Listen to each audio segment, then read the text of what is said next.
How to log in to Helperbird. If you need to log in to your Helperbird account, click the Helperbird icon. If this is your first time using Helperbird, a welcome message will appear. Click the pink Login button. This will take you to your account page. And click Allow for Chrome to use your email address. When you see the confetti, you know you've logged in. More info in our description on our privacy policy and how your email address is used by Helperbird.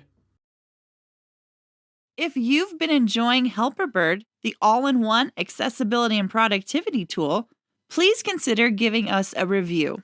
In the top right, you'll see a cog icon. Click it to reveal a drop-down menu and click Review Us.